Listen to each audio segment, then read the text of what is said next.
सुषमा आज किचनमध्ये आज आपण बुंदीची पोळी आणि झटपट अशा गोड 2 पोळ्या किंवा याला आपण पराठे पण म्हणू शकतो। एक आहे ते बुंदीची पोळी आहे आणि दुसरी आहे ते शिऱ्याची पोळी बनवलेली आहे।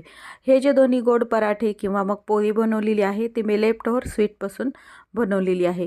बऱ्याच वेळेला आपल्याकडे बुंदी किंवा मग केलेला शिरा शिल्लक राहतो आणि फेस्टिवलमध्ये तर बऱ्या प्रकारे स्वीट शिल्लक राहतं, त्यापासून हे पराठे अगदी सुंदर तयार होतात व शिल्लक राहिलेले स्वीट पण उपयोगी पडतं आणि झटपट असा गोडाचा पदार्थ आपण बनवू शकतो। रेसिपी शेवटपर्यंत बघा। सर्वात आधी आपण यामध्ये शिऱ्याचा पराठा बनवणार आहोत। शिऱ्याची पोळी बनवण्यासाठी इथे मी 1 वाटीभर शिरा शिल्लक राहिलेला आहे। हा शिरा जो आहे तो गुळाचा शिरा आहे, तो घेतलेला आहे। पोळीचं पीठ मळतो ते पोळीचं पीठ आहे घेतलेलं, हे गव्हाचं जे मळलेलं गव्हाचं पीठ आहे ते आपण घेतलेलं आहे। हे व्यवस्थित पुन्हा एकदा मळून घेऊया। हे आपण नेहमी जसं पोळीला मळतो तसंच आहे, हे पीठ वेगळं असं काही मळलेलं नाहीये। यातला एक थोडासा भाग काढून घ्यायचा, जेवढा आपल्याला शिऱ्याची पोळी बनवायची तसं गव्हाच्या पिठाचा गोळा करून घेतलाय। हे जे शिरा आहे यामध्ये जर तुम्ही ड्राय फ्रूट्स किंवा काजू बदाम काही पण घातलेलं असेल मनुके ते काढून घ्यायचे। ते जर राहिले तर एखाद्या वेळेस पराठा हा शिऱ्याची पोळी फुटल्या जाते, त्यामुळे शक्यतो प्लेन शिराच करतात शक्यतो शिऱ्याची पोळी जेव्हा बनवलेला होता खाण्यासाठी, त्यामुळे याच्यात थोडेसे ड्रायफ्रूट्स किंवा बदामाचे काप आहेत ते आपण काढून घेऊया यातले सर्व। आणि असा शिरा छान एकजीव करून घ्यायचा आहे हाताने। पुन्हा पोळीचा उंडा घेतलाय, याची आपल्याला पीठ लावून अशी पीठ लावायचं थोडंसं म्हणजे हाताला चिटकत नाही आणि एक वाटी तयार करून घ्यायची जशी आपण पुरणाच्या पोळीला आहे। यातले सर्व ड्रायफ्रूट्स वगैरे आपण काढून घेतलेले आहेत, तो यामध्ये भरून घ्यायचा आहे। ह्या उंड्यामध्ये मावेल इतपतच शिरा यामध्ये भरून घ्यायचा आहे आणि हे पॅक करून घ्यायचं जसं आपण पुरणपोळीला करतो तसंच। वरचा पोर्शन हा काढून टाकायचा। तयार केलेलं एक गव्हाच्या पिठामध्ये बुडवून घ्यायचे लाटण्यासाठी, आधी पसरून घ्यायचं हे आणि मग आपण लाटण्याने पराठा आपण लाटून घ्यायचा, जशी पुरणपोळी लाटतो तशी। फार जोरात देऊन लाटायचं नाही, हलक्या हातानेच लाटून घ्यायची, फार पातळ नाही, असं आपण याची पोळी लाटून घेतलेली आहे। भाजणीसाठी आपण तवा गरम करायला ठेवलेला आहे, तवा छान गरम झालेला आहे, गॅस कमी करून घ्यायचा आणि ही जी तयार केलेली पोळी आहे ही यावरती टाकून घ्यायची। पोळी आपण एका साईडनं उलटून घ्यायची, अगदी छान तूप सोडून खरपूस अशी जशी आपण पुरणपोळी भाजतो तशी ही पोळी आपल्याला भाजून घ्यायची आहे। यावरती छान तूप सोडून घ्यायचे, साजूक तूप किंवा मग तुम्ही तेल पण वापरू शकता, पण शक्यतो गोडाच्या पदार्थाला तुपाची टेस्ट छान लागते। ही पुन्हा पलटून घेऊया आपण। आता खालची साईड पण छान खरपूस भाजून घ्यायची आणि ह्या साईडला पण आपल्याला तूप लावून घ्यायचंय।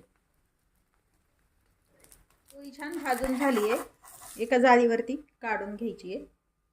आपण शिरा पोळी किंवा मग शिऱ्याचा पराठा तयार करून घेतलेला आहे। आता आपण बुंदीचा पराठा तयार करणार आहोत। बनवण्यासाठी इथे मी 3 मोतीचूरचे लाडू घेतलेले आहेत।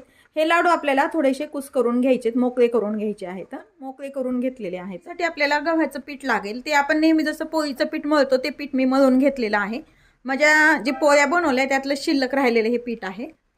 याच्यातला एक छोटासा आपल्याला उंडा काढून घ्यायचा आहे, जेवढा आपल्याला पराठा करायचा आहे उंड्याची छान एक गोल लाटी तयार करून घ्यायची, तयार करून घेतलेली आहे।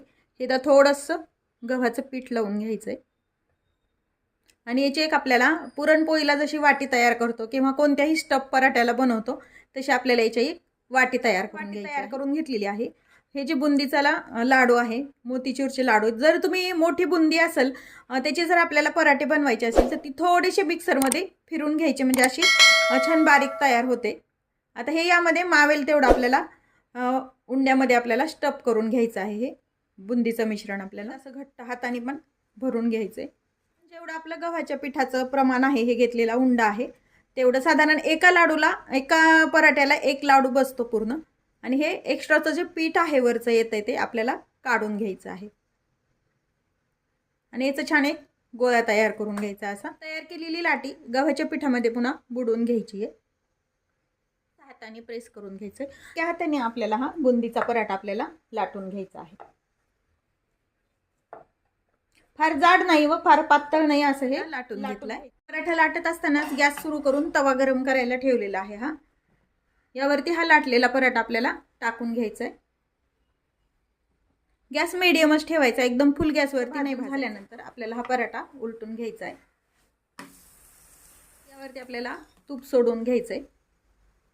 साजूक तूपच वापरायचं शक्यतो, कारण गोडाच्या पदार्थाला तूपच छान लागतं. सर्व पराठ्यावर आपण तुपाचा भाग आपल्याला खालच्या साईडने टाकून घ्यायचा आहे आणि या साईडनं पण आपल्याला तूप लावून घ्यायचंय. साईडनं आपण तूप लावून घेतलंय. खरपूस असा छान हा पराठा आपल्याला भाजून घ्यायचा आहे. दोन्ही साईडनं छान पराठा भाजून घेतलेला काढून घ्यायचा आहे. भाजूस तर आपण दुसरा पण पराठा लाटून घेतलाय.